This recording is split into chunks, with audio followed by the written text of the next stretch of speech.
Mariah Carey was born in New York. Her father was of African Venezuelan descent and her mother was Irish, and their mixed ethnicity caused some issues for her and her family when she was growing up. They were insulted and bullied on a daily basis. Even the family on her mother's side disowned their daughter for marrying her husband. And because Mariah Carey as a child was bullied for being mixed race, she never had confidence in herself and felt insecure.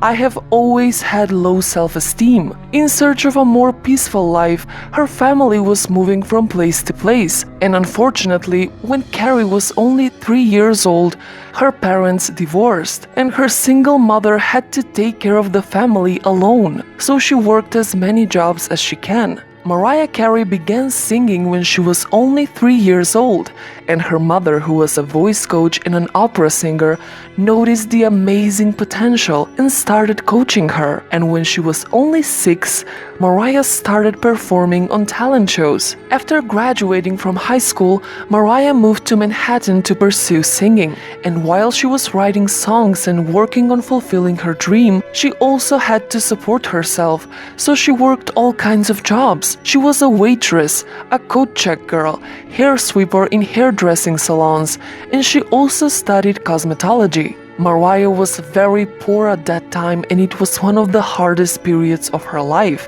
I remember it not being easy getting a record deal, making demos in the middle of the night, sleeping on the floor in the studio, being broke with no food. She started her career as a backup singer, and after completing her demo tape, she was religiously trying to pass it out to music labels, but failed each and every time. But one time, she had a chance to hand her demo to the head of Columbia Records, and they were interested and immediately signed her. And that was the beginning of an amazing journey to success. Carey has sold more than 200 million records worldwide.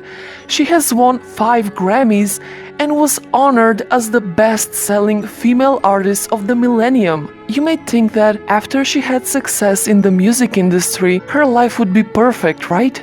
No. All that time, even when she was at the top of her career, she was suffering in silence. In 2018, she shared her story of her long-time battle with bipolar II disorder, also called manic depression. She lived with this condition for 17 years, and it took a lot of time to accept it. Until recently, I lived in denial and isolation and in constant fear someone would expose me. It was too heavy a burden to carry, and I simply couldn't do that anymore.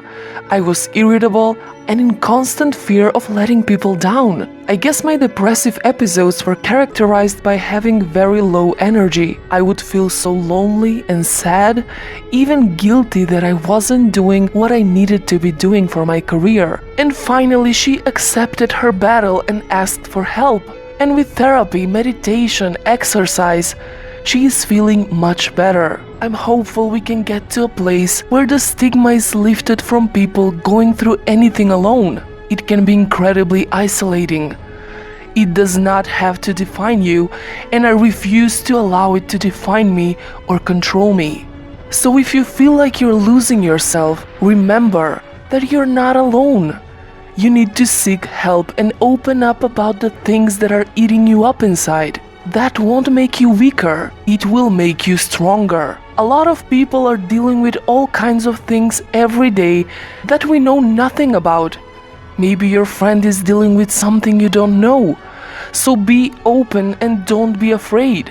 I know you feel tired, you feel weak, and you're close to breaking. But there's an amazing force and strength within you, even though you feel like giving up. So please, keep fighting.